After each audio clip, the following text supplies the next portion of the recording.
one tackle, one awkward fall, and just like that, the question every Swans supporter dreads was back on the table. Can we trust Callum Mills to stay on the park? G'day Swans fans, if you bleed red and white like I do, make sure you hit that subscribe button because today we're need to talk about something that's got every supporter on edge right now. Callum Mills is injured again. Our captain, the bloke who's supposed to lead us into 2026, the man who finally looked like he'd turned a corner, is back on the sidelines before the season's even started. A minor hamstring strain. Sounds harmless enough, doesn't it? But here's the brutal truth. Mills won't train for the rest of the year. He's done until 2026. Now, the club's calling it minor. They're saying it's just precautionary, that they'll have him back for round 1 against Carlton in March. And maybe they're right. But for Swans supporters who've watched this story play out year after year, those words hit different. Because we've been here before. We've heard the optimism. We've seen the setbacks. This isn't just about a hamstring. This is about trust. This is about whether the skipper we desperately need can give us a full season. Right now, 3 months out from opening round, that question is hanging over the club like a dark cloud. But to understand why this injury feels so different, why it matters so much, we need to go back to where this all began. Let's be honest, Callum Mills' career has been a story of what-ifs. The bloke's got everything you want in a captain. Leadership, tick. Skill, absolutely. Ticker, in spades. But the one thing he hasn't been able to give the Swans consistently is availability. And in footy, availability is everything. Cast your mind back over the past few seasons. Mills has been in and out of the lineup more times than we can count. Hamstrings, shoulders, soft tissue injuries, you name it, he's dealt with it. There were moments where we wondered if we'd ever see him play a full season again. The 2024 campaign was particularly brutal. He managed just 13 games. 13. For your captain, that's not good enough. And Mills himself would tell you that. But then something changed in 2025. Around round 13, Mills came back into the side and it was like watching a different player. Not just physically, though he looked fit and sharp, but mentally. You could see the confidence returning, the way he moved through traffic, the way he read the game, the way he directed the boys around him. This was the Callum Mills we've been waiting for. The numbers tell the story. From round 13 onwards, Mills played every single game. 12 straight matches. He averaged nearly 24 disposals at an efficiency rate of 82.8%. That's elite territory. He was grabbing 6.5 marks a game, equal to his career best, and involved in over 4 scores per match. He was everywhere. He was exactly what the Swans needed. And here's the thing, Mills knew it too. Just days ago, he fronted the media with genuine optimism in his voice.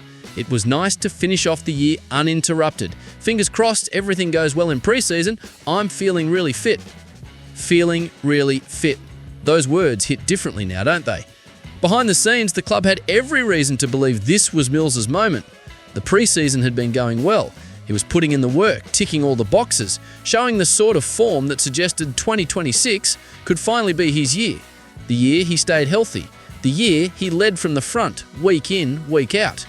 The atmosphere around the club was building. There was genuine excitement. After years of injury struggles, it felt like Mills had figured it out, like he'd cracked the code. The Swans faithful was starting to believe again. And then Tuesday's training session happened. It was a contested drill. Nothing unusual, nothing out of the ordinary. Mills had the ball, an opponent came in with a tackle, standard stuff. The kind of contest that happens 100 times a session, 1,000 times a season. But this time, Mills fell awkwardly. That's it. That's all it took. One awkward landing and suddenly the captain's clutching his hamstring. The training session stops. The medical staff rush over and everyone watching knows exactly what's happened because we've all seen this before. The club released a statement that was clinical, professional, measured.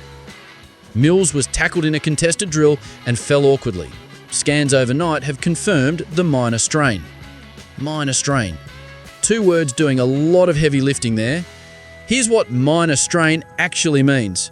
Mills is done training for 2025. December, gone. The critical pre-Christmas block where players build their fitness base for the season ahead, he'll be watching from the sidelines. The Swans will be managing his return through January and February, hoping, praying they can have him ready for round 1 on March 5th at the CSG. Think about that for a second. Your captain, the bloke who's supposed to set the standard, who's supposed to show the younger players what elite preparation looks like, will miss the entire foundation phase of the pre-season. Could this have been prevented? Should the club have been more cautious with him? Or is this just footy? Brutal, unforgiving, and sometimes devastatingly unlucky. What would you have done if you were John Longmire? Do you wrap Mills in cotton wool during pre-season, knowing he needs match conditioning? Or do you push him through contested work, accepting the risk because he needs to be tested? There's no right answer. That's what makes this so heartbreaking. The response from Swans supporters has been complicated. Scroll through social media and you'll see the full spectrum. Some fans are keeping the faith. It's minor, he'll be right, everyone needs to relax. Others are less optimistic. Here we go again, same story, different year. And then there are those asking the harder questions. Can we really rely on him as captain if this keeps happening? The media has been relatively measured, to be fair. Callum Twomey from AFL Media broke the news about Mills being out for the rest of the calendar year, but he was careful to emphasise the minor nature of the strain. The consensus seems to be, it's not ideal, but it's manageable. But here's what no one's really talking about. What this does to the locker room. Imagine you're a young Swan. You've been busting your gut through the pre-season, pushing your body to the limit because you want to earn your spot in round one. And you look across at your captain, the man you're supposed to follow, and he's not there. Not because he's resting or managing his load by choice, but because his body's let him down. Again. That's not a criticism of Mills. The bloke's heart and soul is red and white, but it's the reality. Leadership isn't just about what you say in the huddle or how you perform on game day. It's about showing up every single day. And right now, through no fault of his own, Mills can't do that. You could see it in the club's statement. They've been cautious with their words, trying to project confidence while managing expectations. The unspoken message is clear. We're taking this seriously, but we're not panicking. Not yet. Here's the brutal truth about modern AFL footy. Pre-seasons matter more than ever. The days of players rocking up in February half fit and playing themselves into form by round 6 are long gone. The game's too fast now, too demanding. If you haven't done the work in November and December, you're behind before the season even starts. Mills missing this crucial block puts him on the back foot immediately. Even if, and it's a big if, he's ready for round 1 against Carlton, he'll be doing it with an interrupted preparation.